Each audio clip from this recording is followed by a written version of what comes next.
ఐదేళ్ల వైసీపీ పాలన పట్ల ప్రజలు సంతోషం వ్యక్తం చేస్తున్నారని పశ్చిమ వైసీపీ అభ్యర్థి ఆడారి ఆనంద్ కుమార్ అన్నారు. పారిశ్రామికవాడ 59వ వార్డులో ఆయన ఎన్నికల ప్రచారాన్ని నిర్వహించారు. ఆనంద్ కుమార్ కు అడుగడుగునా ప్రజలు ఘనస్వాగతం పలికారు. పూలమాలలు, హారతులతో స్వాగతించారు. సీఎం జగన్ సంక్షేమ అభివృద్ధి పాలనను మళ్లీ ప్రజలు కోరుకుంటున్నారని చెప్పారు. జనం ఆశీర్వాదంతో పశ్చిమములో వైసీపీ జెండా ఎగరవేస్తామంటున్న అభ్యర్థి ఆడారి ఆనంద్ కుమార్ తో మా chief reporter Lakshminarayana face to face. Visakha పశ్చిమ అభ్యర్థి ఆడారి ఆనంద్ కుమార్ ఎన్నికల ప్రచారాన్ని విస్తృతంగా నిర్వహిస్తున్నారు. పారిశ్రామిక వాడలో ఆయన ప్రచారంలో తిరుగుతున్నప్పుడు విశేషమైన స్పందన లభిస్తుంది. ఆనంద్ కుమార్ మనతో ఉన్నారు.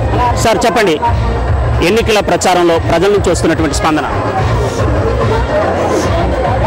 ఈరోజు 89వ వార్డులో మరి పురి సురేష్ గారు అలాగే రావల సత్యనారాయణ గారి ఆధ్వర్యంలో ప్రతి ఇంటికి ప్రచారం అన్నది చేస్తున్నాం. ఈ ప్రచారం ఇక్కడే కాదు, మొత్తం అన్ని వార్డులో కూడా 14 వార్డులో కూడా చేయడం జరుగుతుంది. ఎక్కడికి వెళ్ళినా కూడా జగన్మోహన్ రెడ్డి గారు పెట్టిన సంక్షేమం కానీ, జగన్మోహన్ రెడ్డి గారు ఇచ్చే డెవలప్మెంట్, ఈరోజు రోడ్లు కానివ్వండి, కాలువలు కానివ్వండి, పూర్తి డెవలప్మెంట్ ఇక్కడైతే సుమారుగా 225 కోట్లు ఈరోజు ఇక్కడ మేము అభివృద్ధి చేయడం జరిగింది. మరి అలాగే సంక్షేమం చూసుకుంటే ప్రతి వార్డులోని కూడా 25 కోట్ల వరకు ఈరోజు అనేక, అంటే అమ్మఒడి అవనివ్వండి, విద్యాదీవెన అవనివ్వండి, ఆసరా అవనివ్వండి, చేయూత అన్నీ చూసుకుంటే 25 కోట్లు ఒక్కొక్క వార్డులో కూడా ఈరోజు ఇవ్వడం జరిగింది. మరి ప్రజలందరూ కూడా ఎక్కడికి వెళ్ళినా కూడా జగన్మోహన్ రెడ్డి గారు అంటే అద్భుతంగా ఈ రోజు నాడు వాళ్ళు ఆదరిస్తున్నారు. ఎక్కడికి వెళ్ళినా కూడా మా ఇంట్లో ఒక మనిషిగా మేము, మాది బాధ్యత, గెలిపించుకుంటే బాధ్యత అని చెప్పేసి ఈరోజు ప్రజలందరూ కూడా మీరు చూస్తున్నారు. మామూలుగా మేము చేసే డోర్ టు డోర్ క్యాంప్ కూడా ఈరోజు మహిళలు కానీ, లేకపోతే ఆయన అభిమానులు, ఇక్కడ కార్యకర్తలు అన్నవారు మేము తక్కువ మంది కానీ, వీళ్ళందరూ అభిమానులు, జగన్మోహన్ రెడ్డి గారు అంటే అభిమానులు, ఓటర్స్ కూడా మాతో రావడం అన్నది మాకు చాలా ఆనందంగా ఉంది. నియోజకవర్గ ఇన్ఛార్జిగా బాధ్యత చేపట్టిన మీరు సొంత నిధులతో జాబ్ మేళాలు నిర్వహించడం కావచ్చు, లేకపోతే స్పోకెన్ ఇంగ్లీష్ కార్యక్రమాలు యువత పట్ల మీరు చూపించినటువంటి ఈ అంశాల్లో ఎట్లాంటి స్పందన వస్తుంది? ఇక్కడ ఒకటే అండి, మనకి మేజర్గా ఇక్కడ ఇండస్ట్రియల్ ఏరియా, ఇప్పుడు మనం నించున్నది ఇక్కడ ఉన్నదంతా ఇది ఇండస్ట్రియల్ ఏరియా అంటారు. 7 వార్డులు కూడా 7 వార్డుల్లోని ఏంటంటే ఇక్కడ ఆధారం ఏంటంటే ఇండస్ట్రీస్ ఒకటే, అటు కోరమండలు కానీ లేకపోతే హెచ్పిసిఎల్ కానీ. అది కాకుండా చాలామంది కూడా ఈరోజు టెక్నికల్గా రకరకాలుగా ఏంటంటే ఐటీ జాబ్స్కి కూడా ప్రిపేర్ అయిన ఉన్నారు. అలాగే ఇతర బయటికి వెళ్ళే జాబ్స్ చేయడానికి కూడా ఇంట్రెస్ట్ ఉన్నారు. వాళ్ళందరికీ కూడా ఒక దారి ఏదో చూపిద్దామని చెప్పేసి జాబ్ మేళా పెట్టడం జరిగింది.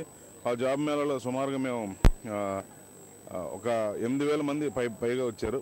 దాంట్లో సుమారుగా ఒక 1,800 మంది సెలెక్ట్ అయ్యారు. కాకపోతే నాన్ టెక్నికల్ అంటే 10th ఇంటర్మీడియట్ వాళ్ళందరినీ తీసి ఎవరైతే ఈ డిగ్రీ చేసి గ్రాడ్యుయేషన్ చేసిన జాబులు కానీ, ఎంఎస్ చేసిన జాబ్స్ కానీ చూసుకుంటే 1,250 చేసాం. అలాగా వాళ్ళందరూ కూడా 800 మంది సుమారుగా ఈరోజు జాయిన్ అవ్వడం జరిగింది. ఇలాగే నెక్స్ట్ వచ్చే కాలంలో మళ్ళీ ఎలక్షన్ అయిపోయిన తర్వాత కూడా ఇక్కడ యువతకు మటుకు నిరుద్యోగ సమస్య అయితే మటుకు చాలా ఎక్కువ ఉంది. మరి గతంలో ఎవరూ పట్టించుకోలేదు. మరి 2014లో కూడా ఇక్కడ వైఎస్ఆర్సీపీ అభ్యర్థి గెలలేదు, 2019లో కూడా గెలలేదు. ఇప్పుడు ప్రజల తాలూకా కసదే 2 సార్లు మేము గెలిపించుకోలేకపోయాం. ఈసారి ఎట్టి పరిస్థితుల్లో గెలిపించుకొని జగన్మోహన్ రెడ్డి గారు రుణం తీర్చుకుందాం అని చెప్పేసి ప్రజలందరూ కూడా ఈరోజు ముందుకు వస్తున్నారు. నా వరకు కూడా ఏంటంటే అందరూ కూడా బ్రహ్మాండంగా ఆదరించి, మరి నేను చేసే యాక్టివిటీస్ అన్నీ చూసి యూత్ కానీ లేకపోతే మహిళలు కానీ అందరూ కూడా ముందుకు వచ్చి ఈరోజు నాకు అండగా ఉన్నారంటే, జగన్మోహన్ రెడ్డి గారికి ఈరోజు గెలిపించినందుకు వచ్చారంటే ఇది నాకు చాలా అదృష్టంగా భావిస్తున్నాను. పశ్చిమ ప్రజలకు మీరు చేసే అప్పీల్? వెస్ట్ నియోజకవర్గంలో ప్రతి తమ్ముడుకు, అన్నకు, అక్కకు, చెల్లికు, అమ్మకు, ప్రతి ప్రజానికాన్ని ప్రతి ఒక్కరికి కూడా నేను కోరుకున్నది ఒకటే, అభివృద్ధిని చూడండి, సంక్షేమాన్ని చూడండి, అలాగే వ్యక్తులను చూడండి, చూసి ఓటేయండి. జగన్మోహన్ రెడ్డి గారు ఏం చెప్పారు? ఒకటే చెప్పారు, నేను నీకు మంచి చేసుంటే నాకు ఓటేయండి అనే ధైర్యంగా చెప్పే నాయకుడు ఈ రోజునాడు భారతదేశంలో ఎవరో లేరని చెప్పేసి నేను భావిస్తున్నాను. ఎందుకంటే ఆయన చేశారు, ప్రతి ఒక్కరి గుండెల్లో ఉన్నారు కాబట్టి ధైర్యంగా మాట చెప్పగలిగారు. ప్రజలందరికీ అదే నేను కోరుకుంటున్నాను. ఒకసారి ఆలోచించి, గత ప్రభుత్వం ఏ విధంగా చేసిందో ఆలోచించి, అలా ఇక్కడ కూడా మరి గత నేను ఇప్పుడు నించుంటున్నాను, నాకు అబ్బాయి ఎవరు నించుంటున్నారో వాళ్ళని కూడా ఒకసారి ఆలోచించి వాళ్ళేంటి వీళ్ళేంటి అని ఆలోచించి ఓటేయమని ప్రజలందరినీ కూడా కోరుతున్నాను. జగన్మోహన్ రెడ్డి గడిచిన కాలంలో అభివృద్ధిని చూడండి, అభివృద్ధి సంక్షేమ ఫలాలు ముందుకు కొనసాగించారు. ఒకసారి అభ్యర్థులను కూడా పరిశీలన చేసుకుని ముందుకు వెళ్ళాలి, ప్రజలు నన్ను ఆశీర్వదించాలని కోరుతున్నారు విశాఖ పశ్చిమ వైసీపీ అభ్యర్థి ఆడారి ఆనంద్ కుమార్. వీడియో జర్నలిస్ట్ నగేష్ తో లక్ష్మీనారాయణ, ఎస్టీవీ న్యూస్, విశాఖపట్నం.